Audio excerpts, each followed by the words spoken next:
साथियों नमस्कार। आपका स्वागत है आपके अपने परिवार आपके अपने YouTube चैनल रोजगार की राह में। मैं शिखा तेवतिया। आप सभी उम्मीद करती हूँ कि आप सभी अच्छे होंगे, स्वस्थ होंगे और अपनी तैयारी अच्छे से कर रहे होंगे। जैसा कि आप सभी जानते हैं, मैं आपको साइंस और स्ट्रेटेजी के कराऊंगी, जिसमें साइंस में हमारा चल रहा है बायोलॉजी। साथ ही के साथ मैं एसएससी जीडी जो हमारा सुब bench free of cost YouTube पर है, उसमें एसएससी जीडी के लिए हम कराने वाले हैं आपको हिंदी भी। तो हिंदी भी मैं कराऊंगी और आज आप देख रहे हैं कि हिंदी में हम क्या कराने वाले हैं, संज्ञा। क्योंकि आप सभी जानते हैं कि 20 क्वेश्चंस हिंदी में आते हैं और जो आपका हिंदी में आपका ज़्यादा पोर्शन नहीं पूछा जाता, लेकिन ये संज्ञा से लेके अव्यय तक और आपका संधि वगैरह ये इसलिए याद करनी है क्योंकि इनसे क्या आती है, वाक्य संबंधी अशुद्धियाँ आती हैं। तो आज का जो हमारा टॉपिक रहने वाला है वो क्या है, हमारा संज्ञा है, जैसा कि आप देख पा रहे होंगे। तो संज्ञा के बारे में आज हम जानने वाले हैं। तो संज्ञा क्या है? अगर कोई शब्द हम स्वतंत्र रूप से बोल दें, जैसे कि मैंने बोल दिया आज, तो ये शब्द है एक केवल शब्द। और अगर मैंने एक वाक्य में इसको प्रयोग किया, जैसे मैंने बोल दिया कि आज मैं दिल्ली जाऊंगी, तो इसमें क्या हुआ कि जो आज आया है वो वाक्य में आया है। तो इस समय जो वाक्य में जो शब्द हमने यूज किया है वो पद बन जाता है। क्या बन जाता है? हमारा पद बन जाता है। और जो पद होते हैं वो कितने प्रकार के होते हैं? हमारे 5 प्रकार के। कितने प्रकार के पद पढ़ते हैं हम? 5 प्रकार के। वो 5 प्रकार हैं आपके संज्ञा, सर्वनाम, विशेषण, क्रिया और आपका क्या, अव्यय।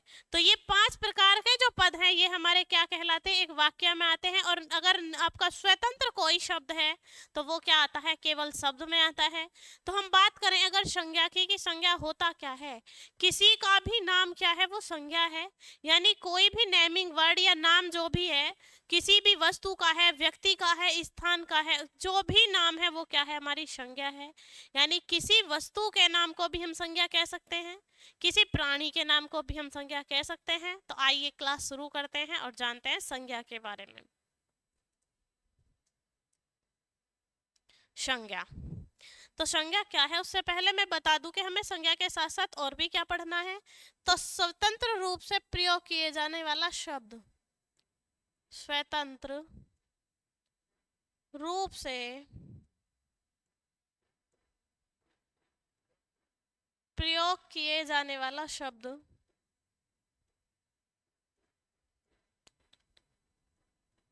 वाला शब्द क्या कहलाता है आपका? उसे हम क्या बोलेंगे? केवल शब्द बोलेंगे। केवल शब्द जो हमने स्वतंत्र रूप से प्रयोग किया, जैसे मैंने बोल दिया आज या कल बोल दिया, तो ये अकेला एक शब्द बोला, तो वो क्या है? हमारा स्वतंत्र रूप से बोला गया है, तो क्या है? हमारा एक शब्द है। और हम बात करें अगर ये शब्द क्या हो, वाक्य में पूरा हो, यदि कोई शब्द किसी वाक्य में आ जाए, यदि कोई शब्द किसी वाक्य में आ जाए, वाक्य में आ जाए, तो वो क्या कहलाता है? पद बन जाता है। वो क्या कहलाता है? वो शब्द पद बन जाता है। जैसे कि अगर मैं आपको बोलूं वह कल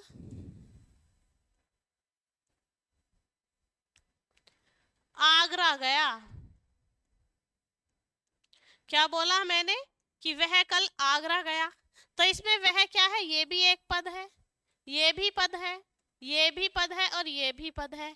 ये आगरा क्या है? यहाँ पर स्थान है, यानी स्थान का नाम। ये जाना गया, गया क्या है? उसकी क्रिया। कल क्या है? ये एक अव्यय है। और वह क्या है? एक सर्वनाम है। क्या है आपका? सर्वनाम है। अगर हम इसकी जगह बोलें कि मोहन कल आगरा गया, तो इसमें भी क्या है? प्रत्येक शब्द एक पद है। और पद कितने प्रकार के होते हैं आपके? 5 प्रकार के। तो पद कितने प्रकार के होते हैं आपके? पद 5 प्रकार के होते हैं, प्रकार के होते हैं,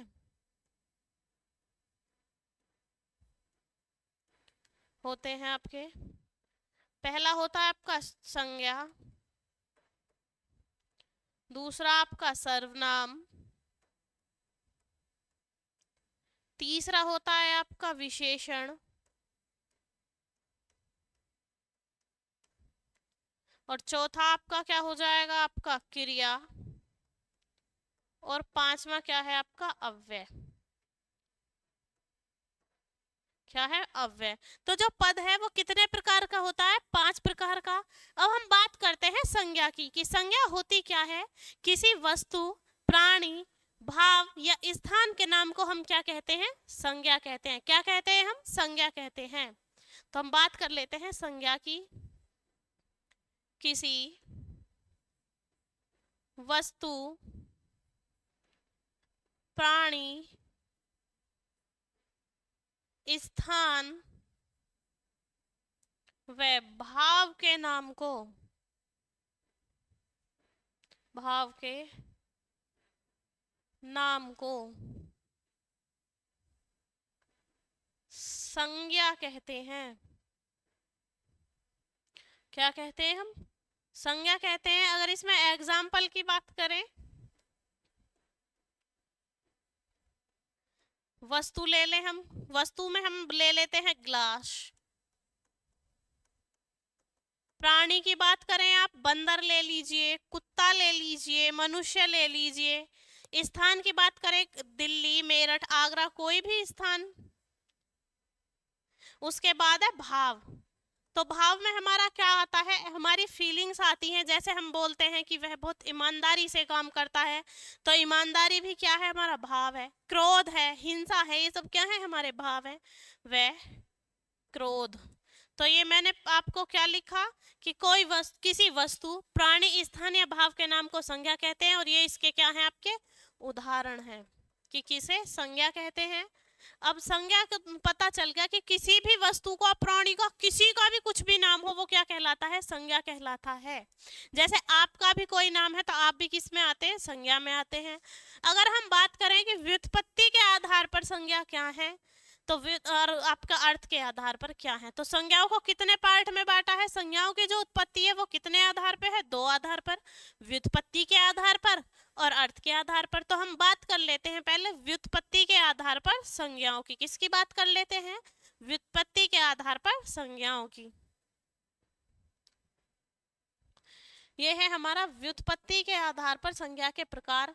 तो व्युत्पत्ति के आधार पर आपकी जो संज्ञा होती है वो होती है 3 प्रकार की। कितने प्रकार की होती है आपकी? 3 प्रकार की। पहली होती है आपकी रूढ़ संज्ञा। कौन सी होती है? रूढ़ संज्ञा। दूसरी होती है आपकी यौगिक संज्ञा। और तीसरी होती है आपकी योग रूढ़। कौन सी होती है आपकी? योग रूढ़ संज्ञा। तो ये कितने प्रकार की संज्ञाएं हमारी व्युत्पत्ति के आधार से? 3 प्रकार की, रूढ़, यौगिक और योग रूढ़। तो अब हम बात करें अगर रूढ़ संज्ञा की, तो रूढ़ संज्ञा ऐसी संज्ञाएं हैं जिनके जो आपके शब्द हैं उनका कोई अर्थ नहीं निकलता, निरर्थक होती हैं। तो कैसी हैं वो? रूढ़ संज्ञा। तो हम बात कर लेते हैं किसकी? रूढ़ संज्ञा की। रूढ़ संज्ञा ऐसे शब्द जिनका कोई अर्थ नहीं निकलता, ऐसे शब्द जिनके खंड ना हो, न हो, वह अर्थ न निकलता हो, न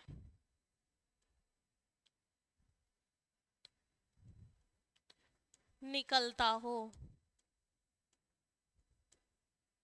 तो ये क्या है? हमारी रूढ़ संज्ञा, जिनके मतलब जिन टूटने पर खंड ना हो और क्या ना हो? अर्थ ना निकले। तो वो कैसी संख्या है? हमारी रूढ़ संज्ञा। तो हम उदाहरण के लिए ले लेते हैं, जैसे आपका राम, राम, दिल्ली, आगरा, मेरठ आदि। तो ये क्या है? हमारी रूढ़ संज्ञा है। कौन सी संज्ञा है? हमारी रूढ़ संज्ञा। अब उसके बाद हम बात कर लेते हैं किसकी? आपकी आपकी यौगिक संज्ञा की बात करते हैं कि यौगिक संज्ञा कौन सी होती है।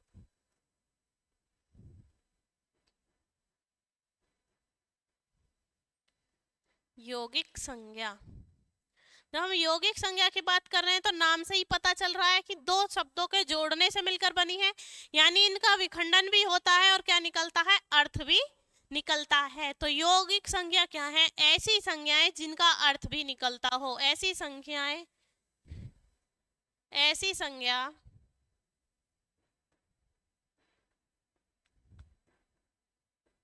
जिनके खंड होते हैं तथा अर्थ निकलता है, खंड होते हैं तथा अर्थ भी निकलता है, अर्थ भी निकलता है। तो कैसी संज्ञा कहलाती है, जिनके खंड भी होते हैं और अर्थ भी निकलता है, आपका यौगिक संज्ञा कहलाती है। जैसे हम बात करें आपका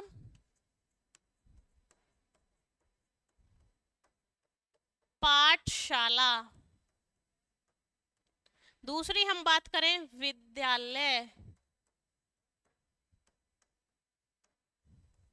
विद्यालय यानी पाठ के लिए, शाला यानी पढ़ने का स्थान, और विद्यालय यानी विद्या के लिए, आलय यानी विद्या का आलय मतलब घर।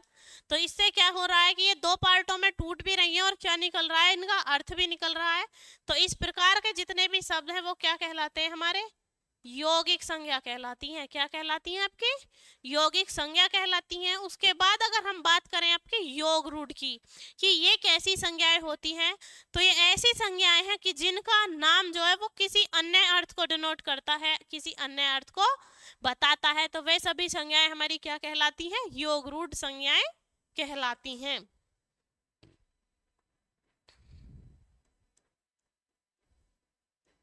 योग रूढ़ संज्ञा कौन सी संज्ञाएं हैं, योग रूढ़ संज्ञा। ये संज्ञाएं या ऐसे शब्द, ऐसे शब्द जिनका अर्थ भिन्न हो, अर्थ कैसा हो आपका, भिन्न हो। जैसे हम बात करें आपका गजानन, गजानन, दशानन, चंद्रधर और आपका क्या, विषधर, चंद्रधर, विषधर आदि। अब यहाँ बात करें अगर गजानन की, यानी गज के समान मुख वाला, तो किसकी बात हुई है यहाँ, गणेश जी की। और यहाँ बात करें हम दशानन की, तो दशानन से मतलब है 10 मुख वाला कौन था, रावण। यहाँ चंद्रधर की बात करें, यानी चंद्रमा धारण किया है जिसने, तो वो कौन है, भगवान शिव की बात हुई है। और यहाँ विषधर जो है, ये शब्द दो को डिनोट करता है, एक शिव को और दूसरा नाग सांप को। किसको डिनोट करता है, एक तो शिव को डिनोट करता है, यानी विष को धारण करने वाले भगवान शिव, या विष को धारण करने वाला सांप। तो ये जो विषधर है ये भी अन्य अर्थ दे रहा है। तो इस प्रकार के जितने भी आपके शब्द हैं वो क्या कहलाते हैं, हमारे योग रूढ़ संज्ञा कहलाती है। उम्मीद करती हूँ कि आपको व्युत्पत्ति संज्ञा के तीनों प्रकार अच्छे से समझ आए होंगे। अगर नहीं समझ आए हैं तो भी आप कमेंट कर सकते हैं कि ये वाला टॉपिक हमें क्लियर नहीं है, ये वाला व्युत्पत्ति के आधार से जो संज्ञा का प्रकार है हमें क्लियर नहीं है, तो मैं आपको नेक्स्ट क्लास में अवश्य कराऊंगी। तो अब देखते हैं हम कि अर्थ के आधार पर संज्ञाएं कितने प्रकार की होती हैं। अर्थ के आधार पर आपकी जो संज्ञाएं होती हैं वो 5 प्रकार की होती हैं। कि अर्थ के आधार पर जो आपकी संज्ञाएं हैं वो कितने प्रकार की होती हैं, आपकी 5 प्रकार की। कौन कौन सी 5 प्रकार की होती हैं, तो पहली होती है हमारी व्यक्तिवाचक, दूसरी होती है हमारी जातिवाचक जो जाति का बोध कराती है, तीसरी होती है हमारी समूहवाचक जो किसी भी ग्रुप का बोध कराए, फिर हमारी चौथी होती है द्रव्यवाचक, और पांचवी कैसी हो जाती है, हमारी भाववाचक। तो हम लिख लेते हैं एक बार। पहली है हमारी व्यक्तिवाचक संज्ञा, कौन सी आपकी व्यक्तिवाचक संज्ञा। दूसरी है हमारी जातिवाचक संज्ञा,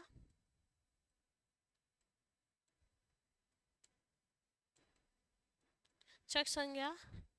तीसरी है हमारी आपकी समूहवाचक संज्ञा जो ग्रुप को डिनोट करेगी, वाचक संज्ञा। चौथी है आपकी द्रव्यवाचक संज्ञा,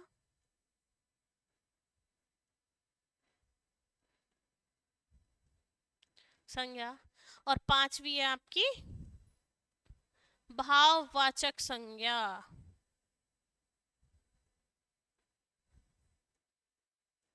कौन सी आपकी भाववाचक संज्ञा। अब हम इनके बारे में वन बाय वन जानेंगे। यानी अगर जो हम व्यक्तिवाचक संज्ञा की बात करें तो एक ऐसी संज्ञा है जिसमें किसी एक ही वस्तु प्राणी के बारे में पता चलता है, यानी किसी विशेष को डिनोट करती है, तो वो कौन सी संज्ञा है, हमारी व्यक्तिवाचक संज्ञा है। तो हम शुरू कर देते हैं इन्हें डिटेल से जानना। व्यक्तिवाचक संज्ञा।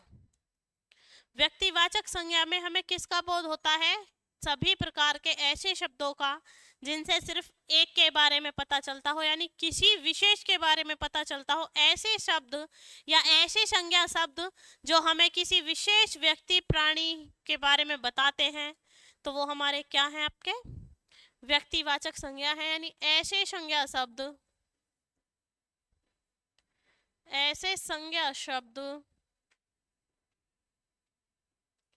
जिनसे किसी विशेष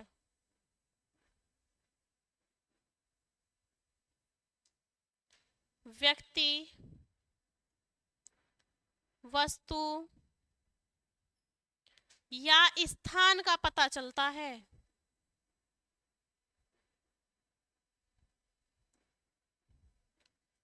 पता चलता है, तो वो कैसी संज्ञा है, हमारी आपकी व्यक्तिवाचक संज्ञा है। व्यक्तिवाचक संज्ञा में अगर हम उदाहरण देखें आपके, तो उदाहरण इसके हो जाएंगे, आपका एवरेस्ट हो गया,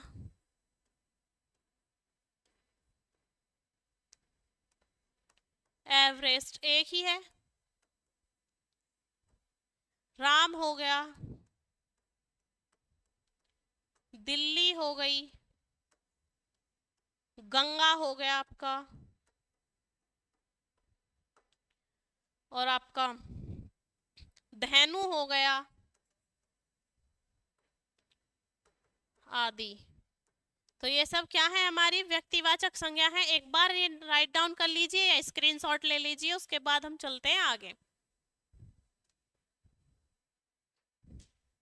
अब हम पढ़ने वाले हैं किसके बारे में, आपका जातिवाचक संज्ञा के बारे में। किसके बारे में पढ़ने वाले हैं, जातिवाचक संज्ञा के बारे में।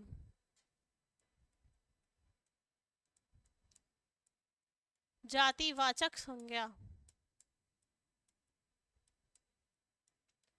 कि जातिवाचक संज्ञा में क्या होता है, किसी भी चीज की क्या कराए, ऐसे संज्ञा शब्द जो किसी जाति का बोध कराएं, क्या कहलाते हैं, आपके जातिवाचक संज्ञा कहलाते हैं। ऐसे संज्ञा शब्द,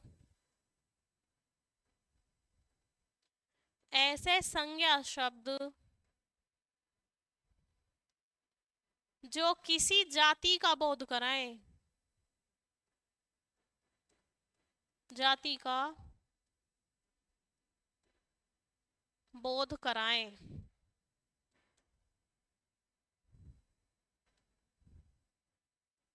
बोध कराएं, क्या कहलाते हैं, आपके जातिवाचक संज्ञा। जैसे उदाहरण में हम लिख लेते हैं यहाँ पर, शहर, नदियां, गाय, नदियां नहीं, नदी ही लिखो,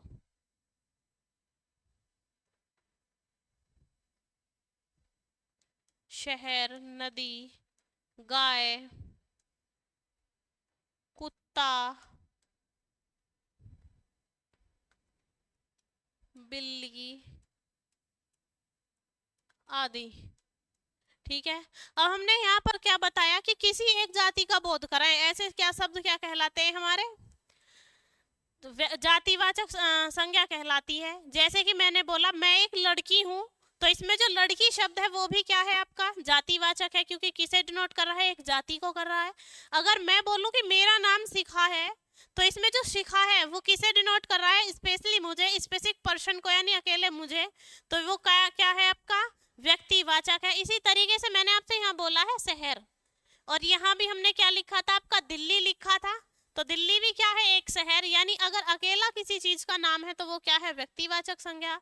और उपनाम दे दिया गया तो वो क्या है आपका, शहर बन गया। अब हमने यहाँ बात करी है नदी की, और पीछे दिया क्या है हमने आपको, गंगा।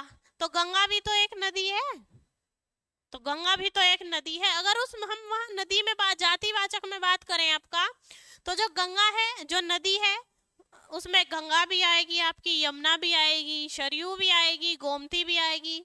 तो वो सब क्या है, एक समूह है, जो जातियां हैं वो हैं, यानी इसके अंदर बहुत सारी नदी कंटेन होंगी। अब मैंने लास्ट आपको व्यक्तिवाचक में बताया था एक नाम धेनु, तो धेनु नाम की एक गाय थी, लेकिन यहाँ डिनोट क्या किया है, पूरा गाय डिनोट किया है, यानी सभी गायों के बारे में इसमें बताया गया है। तो ये क्या है, जातिवाचक है। जैसे मैंने बोला आपका पिता, तो क्या है पिता, फादर क्या है, एक जातिवाचक संज्ञा है। लेकिन अगर मैंने बोल दिया मेरे पिताजी, तो वो क्या है, एक व्यक्तिवाचक संज्ञा है, क्योंकि मैं अपने पिताजी की बात कर रही हूँ, आपके पिताजी की बात नहीं कर रही हूँ। तो इस तरीके से ये जो संज्ञा है जो किसी जाति का बोध कराती है, तो वो हमारी क्या कहलाती है, जातिवाचक संज्ञा कहलाती है। उसके बाद अगर हम बात करें समूहवाचक की, तो हमारी बात हो रही है किसकी, अब समूहवाचक संज्ञा की।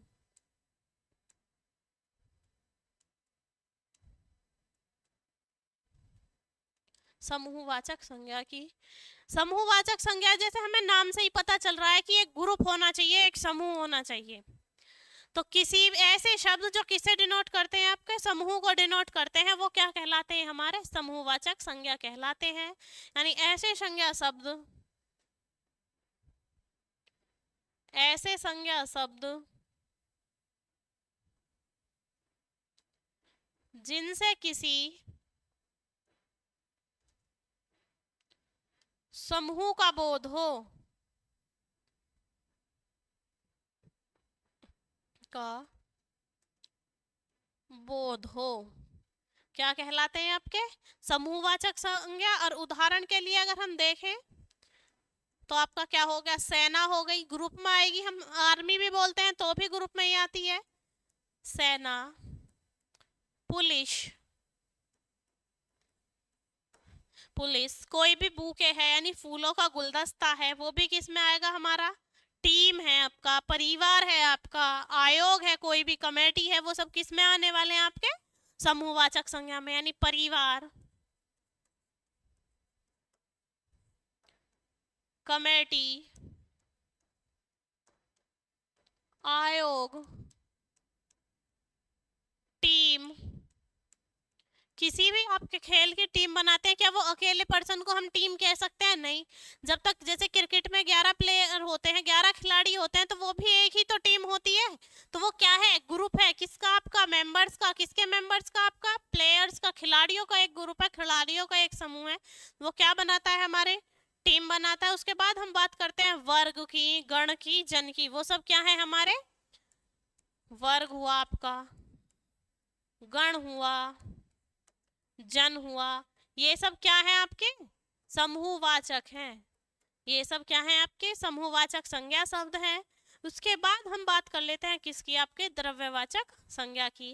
यानी द्रव्यवाचक संज्ञा क्या है, ऐसे शब्द जिनसे हमें पढ़कर किसी भी द्रव्य के बारे में पता चला हो, जिससे वे बने हैं। जैसे हमने बोला ग्लास, तो ग्लास किसका बना हुआ है, स्टील का भी हो सकता है, कांच का भी हो सकता है। किसी भी मटेरियल के बारे में हमें पता चला कि हाँ इससे बना हुआ है, तो वो क्या है, हमारा द्रव्यवाचक है। यानी ऐसे शब्द, ऐसे संज्ञा शब्द जिनसे हमें क्या पता चलता है, आपका किसी द्रव के, द्रव से बने होने का भाव हमें प्रकट होता है, तो वो हमारे क्या कहलाते हैं, आपके द्रव्यवाचक संज्ञा कहलाते हैं।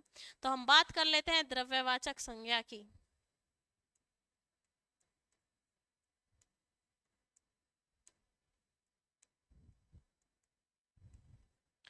द्रव्यवाचक संज्ञा, तो ऐसे संज्ञा शब्द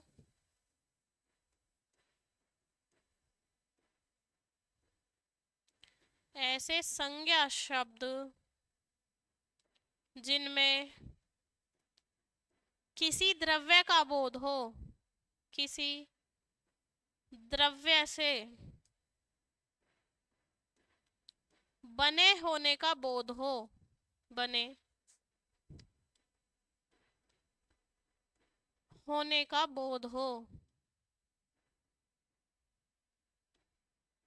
बोध हो, तो वो क्या कहलाते हैं? हमारे द्रव्यवाचक संज्ञा कहलाते हैं। जैसे सोना हुआ, चांदी हुआ, आपका यूरिया हुआ, पानी हुआ, कोई भी गैस हुई, ये सब क्या है? हमारे द्रव्यवाचक हैं। क्या है? हमारे द्रव्यवाचक हैं। तो उदाहरण के लिए हम बात कर लेते हैं पहले। सोना, चांदी, प्लास्टिक,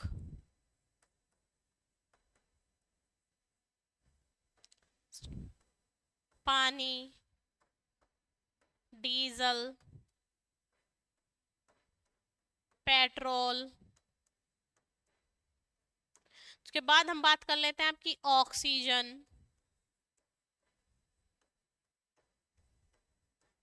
ऑक्सीजन, नाइट्रोजन,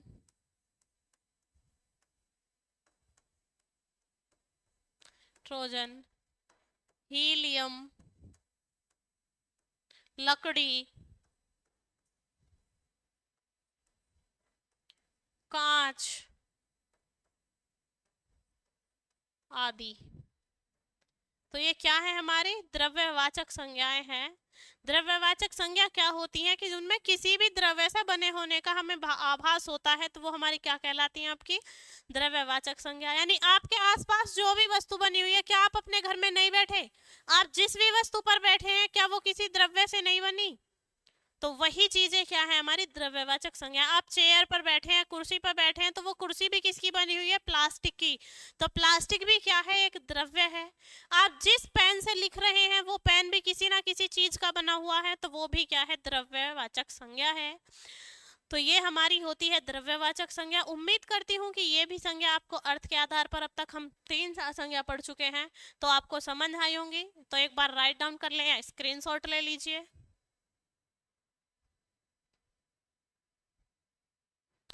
उसके बाद अब हमारी एक संज्ञा बचती है, और वो संज्ञा कौन सी है? हमारी भाववाचक संज्ञा, जिसे हम इंग्लिश में क्या कह देते हैं? Abstract noun. क्या कह देते हैं? Abstract noun. यानी जिसमें हमारी फीलिंग्स कंटेन होती हैं, या हमारे भाव पढ़े जाते हैं। हम भाव जो हम महसूस करते हैं, वो घटनाएं आती हैं, वो कैसे शब्द क्या कहलाते हैं? हमें रे भाववाचक संज्ञा कहलाती है, जिसके बारे में अब हम जानने वाले हैं।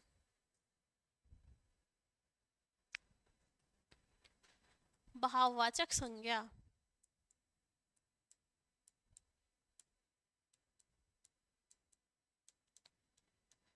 भाववाचक संज्ञा यानी ऐसे शब्द,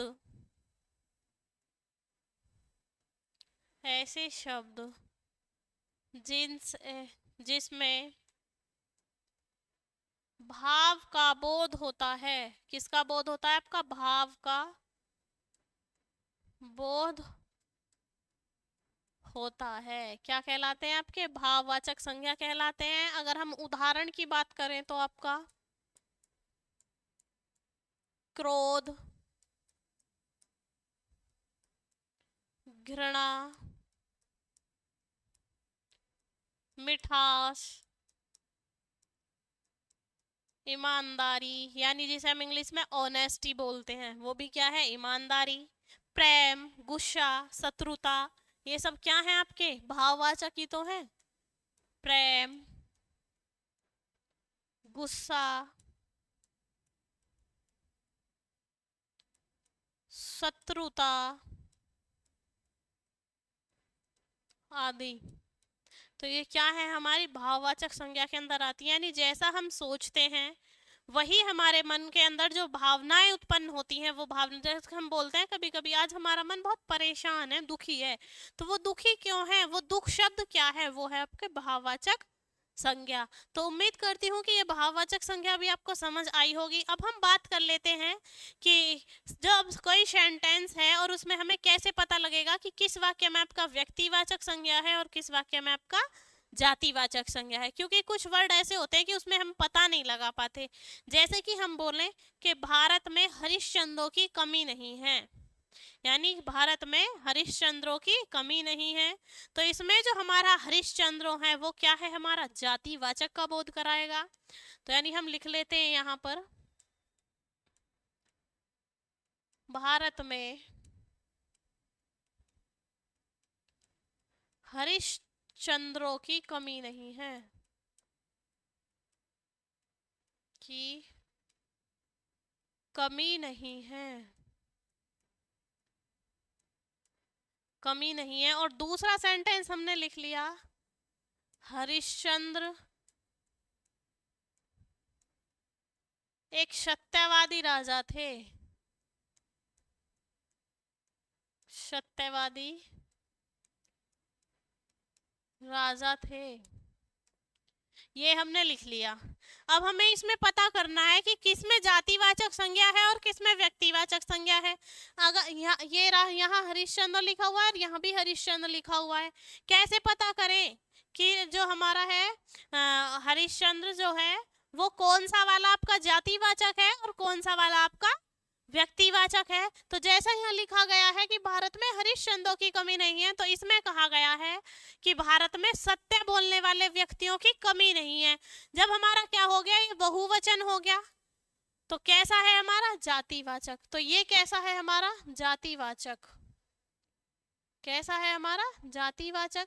और हम बात करें अगर यहाँ हरिश्चंद्र की, तो यहाँ हरिश्चंद्र एक सत्यवादी राजा थे, तो ये कैसा हो गया आपका, सिर्फ एक व्यक्ति के बारे में बताएगा। मैंने आपको बताया था कि जो व्यक्तिवाचक संज्ञा है वो सिर्फ एक व्यक्ति के बारे में बताती है, तो यहाँ क्या हो जाएगा हमारा व्यक्तिवाचक संज्ञा हो जाएगा। क्या हो जाएगा यहाँ पर व्यक्तिवाचक संज्ञा हो जाएगा। जब किसी स्पेसिफिक पर्सन के बारे में, एक के बारे में बताए तो क्या है वो व्यक्तिवाचक है, और बहुत सारे लोगों की बात हो तो क्या है वो आपका जातिवाचक है।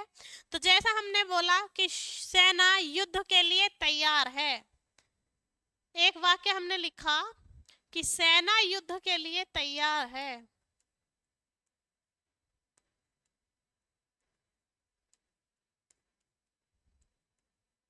लिए तैयार है। और दूसरा हमने बोल दिया कि सेनाओं के मध्य मुठभेड़ हो गई है,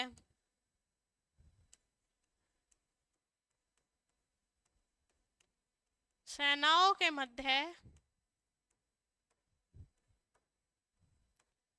मुठभेड़ हो गई है।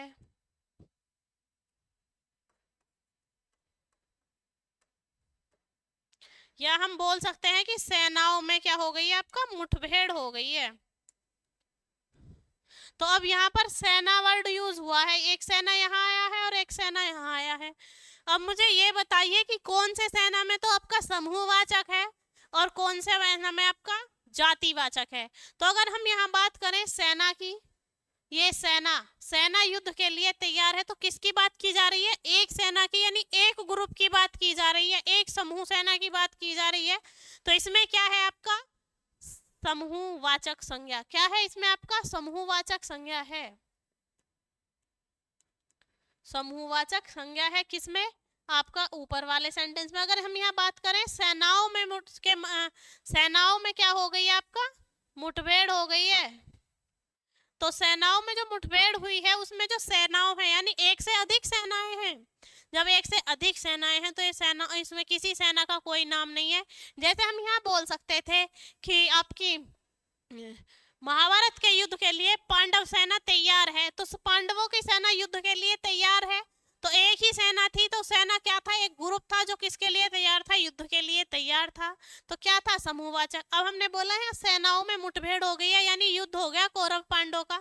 तो हमने बोला कि सेनाओं में मुठभेड़ हो गई है, सेनाओं में मुठभेड़ के जो परिणाम थे वो अब घोषित होंगे। तो मुठभेड़ हुई किसमें, सेनाओं में। तो ये किसको डिनोट करेगा, आपका जातिवाचक संज्ञा को डिनोट करेगा। किसको डिनोट करेगा, आपका जातिवाचक संज्ञा को, जातिवाचक संज्ञा किसको डिनोट करेगा, आपका ये जातिवाचक संज्ञा को डिनोट करेगा। उसके बाद मैं आपको एक सेंटेंस घर से देती हूं कि गोस्वामी तुलसीदास ने, गोस्वामी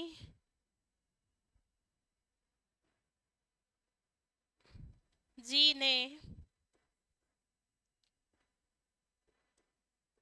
कवितावली लिखी, कवितावली लिखी। तो इसमें आपको गोस्वामी में कौन सी संज्ञा है ये बताना है। क्या बताना है आपको कि गोस्वामी में कौन सी संख्या है, ये आपको बताना है। और ये आज आपका होमवर्क है। उम्मीद करती हूँ कि आपको संज्ञा के सभी प्रकार अच्छे से समझ आए होंगे। एक बार इसे नोट डाउन कर लीजिए। तो आज की जो हमारी क्लास है वो यही समाप्त होने वाली है। उम्मीद करती हूँ कि आप सभी को अच्छे से समझ आया होगा और आप अच्छे से अपने क्वेश्चंस का कमेंट बॉक्स में आंसर देंगे, तो मुझे आपका आंसर का इंतज़ार रहेगा। तो मिलते हैं आपसे हिंदी की अपनी नेक्स्ट क्लास में। तब तक के लिए जय हिंद, जय भारत।